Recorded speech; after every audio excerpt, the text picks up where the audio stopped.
बहुत भिक्षुओं को मुआवजा रखने की, तमंचा रखने की क्या अरे ये मुझे डीएम ने दिया है, भारत सरकार ने दिया है, ये किसी के बाप ने दिया है। जिसका चरित्र अच्छा होता है उसी को हथियारों का लाइसेंस होता है। जो चोर न हो, बदमाश न हो, डकैत न हो, 6 नंबर 8 नंबर में नाम न हो, अपाहिज न हो, लंगड़ा ना हो, दिव्यांग ना हो, और वो जो है पागल ना हो, उसको मिलता है भाई। ये गवर्नमेंट देती है। एसपी का निरीक्षण होता है, पूरा एलआईयू की रिपोर्ट लगती है, पूरा डीएम उसे देख के देता है। ये कोई मैंने अपने आप ले लिया क्या? तो क्या जरूरत पड़ेगी इसकी? अरे मुझे सबसे ज्यादा जरूरत है हनुमान जी को गला रखने की क्या जरूरत पड़ गई तू बता? शिव जी को त्रिशूल रखने की क्या जरूरत पड़ गई? दुर्गे को तलवार रखने की क्या जरूरत पड़ गई? रामचंद्र जी को तीर कमान रखने की क्या जरूरत पड़ गई तू बता मुझे? आज रामचंद्र जी होते और टैंक मांगते, वो तो भगवान है। अरे आज वो होते तो वो टैंक मांगते, रॉकेट लॉन्चर मांगते। वो भगवान है और हम इंसान हैं। भगवान को जरूरत नहीं है, इंसान को जरूरत है। सनातन तो बौद्ध धर्म है, सनातन हिंदू धर्म नहीं है। एस धर्मो सनातनो बुद्धिज्म में कहा गया है। सनातन धर्म तो इन्होंने लूट लिया है। सनातन धर्म इनका नहीं है। सनातन धर्म बुद्ध को कहते हैं। सनातन का मतलब है जो सिद्धायतन है, सिद्धायतन से सनातन बना है। सिद्धायतन क्या है? 5 इंद्रियां और 6वां मन, इसे सिद्धायतन कहते हैं। और सिद्धायतन को इन्होंने सनातन कर दिया है। ये सनातन इनका नहीं है, सनातन बौद्धों का है। यदि तुम्हारा बदनाम हो रहा है, तुम्हारे भगवान करेंगे तुम्हारी रक्षा, क्यों चिंता करते हो? तुम्हारे पास 33 करोड़ देवता हैं, तुम्हारे पास हनुमान जी हैं, तुम्हारे पास शिव जी हैं, तुम्हारे पास चक्र सुदर्शन है। कौन क्यों चिंता करते हो? हिंदू धर्म खतरे में नहीं है, सनातन धर्म खतरे में नहीं है, यहाँ का ब्राह्मणवाद खतरे में है। जो आज ब्राह्मण को अपने जीव को उपार्जन के लिए दक्षिणा नहीं मिल रही है। यहाँ कोई धर्म खतरे में नहीं है, सारे धर्म ठीक तरह से चल रहे हैं। ये देश धर्मनिरपेक्ष है, सनातन धर्म खतरे में नहीं है। पंडित जी का दान दक्षिणा खतरे में। फंडिंग हो रही है तो फंडिंग के लिए तुम कौन हो? उसके लिए ईडी है, उसके लिए सीबीआई है, उसके लिए इनकम टैक्स है, उसके लिए हमारा जो कॉमर्शियल डिपार्टमेंट है वो तुम कौन हो बे? तुम कोई ईडी हो? वो ईडी अपना काम कर रही है।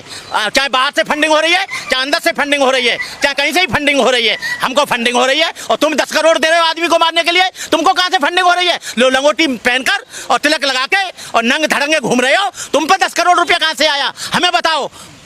फंडिंग हो रही है। लेकिन HIV से भी तो तुलना नहीं करनी चाहिए ना सनातन की। देखिए HIV हो चाहे मलेरिया हो, जिस धर्म में जातिवाद है, जिस धर्म में छुआछूत है, जिस धर्म में ऊंच नीच है, जिस धर्म में एक ऊंचा और एक नीचा, वो एटम बम से भी ज़्यादा खतरनाक है। आपको मालूम होना चाहिए, जब जापान पर एटम बम पड़ा तो केवल एक दिन में 2 लाख मरे। लेकिन जातिवाद के कारण यहाँ पर जुल्म होता है, जातिवाद के कारण अत्याचार होता है, जातिवाद के कारण यहाँ पर बहन बेटियों के साथ बलात्कार होता है, जातिवाद के कारण यहाँ पर घरों में आग लगाई जाती है, जातिवाद के कारण मूंछ रखाने पर कत्ल कर दिया जाता है, जातिवाद के कारण यहाँ पर पेशाब पिलाया जाता है जूते में, उसके मुंह पर पेशाब किया जाता है। अरे भाई, ये किसके कारण हो रहा है? ये सब वर्ण व्यवस्था के कारण हो रहा है। और वर्ण व्यवस्था किसमें है? किसी भी धर्म में हो। वो एड्स तो क्या, वो तमाम बीमारियों से ज्यादा खतरनाक है। जातिवाद खत्म कर दो, सरनेम लिखना खत्म कर दो, तो हम जानते हैं कि देश में परिवर्तन आएगा। जातिवाद के रहते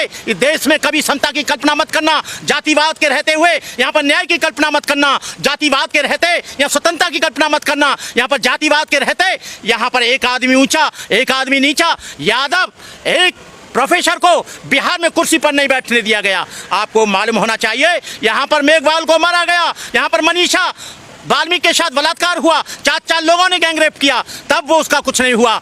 एक यदि इनके समाज की कोई हो जाए तो उसे हाईलाइट कर देते हैं, मोमबत्ती घूम कर दिखाते हैं, इंडिया गेट पे वो दिखाते हैं। लेकिन वो बेटी भारत की नहीं है, वो बेटी भारत की है। कहने का मतलब है ये कुछ दिन इंतजार और कर लें, हम तैयारी कर रहे हैं। हम इनसे इस व्यवस्था को खत्म करने के लिए सब कुछ करेंगे। हम पुराने बौद्ध भिक्षु नहीं हैं जिनको पहले पुष्यमित्र सुंग ने गला काट कर मार डाला था। आज बौद्ध भिक्षु भी जाग गया है, बैकवर्ड भी जाग गया है, मुसलमान भी जाग गया है, ईसाई भी जाग गया है। इस देश को किसी भी हालत में ना हिंदू राष्ट्र बनने देंगे। हम किसी धर्म का विरोध नहीं करते हैं, लेकिन हम व्यवस्था का जरूर विरोध करते हैं। हम व्यवस्था के लिए बनाए रखने के लिए, जिस व्यवस्था में हिंदू मुस्लिम सिख ईसाई सारे लोग खुश रह सकें, हम ऐसा करना चाहते हैं। अरे जब तुम चिल्लाते हो कि मुर्मू दलित महिला को हमने राष्ट्रपति बना दिया, रामनाथ कोविंद को बना दिया, लेकिन वहां पर रामनाथ कोविंद को जगन्नाथपुरी के मंदिर में घुसने नहीं दिया, जबकि वो प्रथम नागरिक होता है। अरे वो भी तो हिंदू है। इधर बताते हो कि राष्ट्रपति बना दिया दलित को,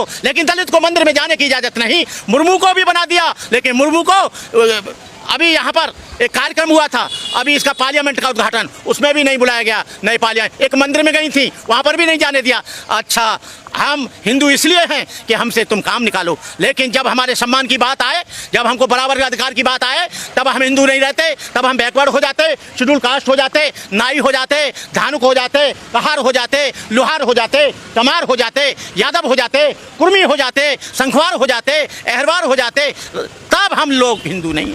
जातिवाद खत्म हो जाएगा, उसी दिन हिंदू धर्म खत्म हो जाएगा। जातिवाद और वर्ण व्यवस्था की रीढ़ पर डॉक्टर अम्बेडकर ने कहा था ये हिंदू धर्म खड़ा है। जिस दिन वर्ण व्यवस्था खत्म होगी उस दिन हिंदू धर्म खत्म हो जाएगा। आप चाहते हो हिंदू धर्म खत्म होना चाहिए? हम नहीं चाहते, लेकिन वर्ण व्यवस्था को खत्म करना चाहते हैं। वो अच्छा होगा तो रहेगा, खराब होगा तो मिटेगा। आज भी आपको बताएं, यहाँ पर जो है मुसलमान बहुत कम, 700 मुसलमान आए थे मोहम्मद बिन कासिम के समय में। आज इसी देश में 25-30 करोड़ कैसे हो गए? एक पाकिस्तान कैसे बन गया? बांग्लादेश कहाँ से बन गया? हमें बताएं आप।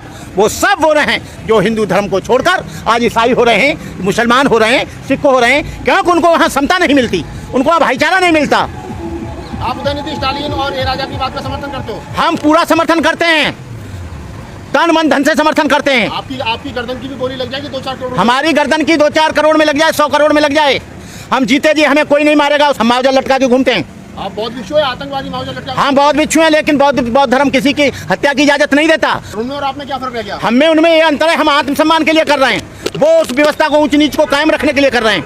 हम लोगों को मनुष्य बनाने के लिए लड़ रहे हैं। हम समता, स्वतंत्रता, भाईचारा, भ्रातृत्व के लिए लड़ रहे हैं। हम कोई अपने स्वार्थ के लिए नहीं लड़ रहे हैं, हमारा कोई स्वार्थ नहीं है। एक बौद्ध भिक्षु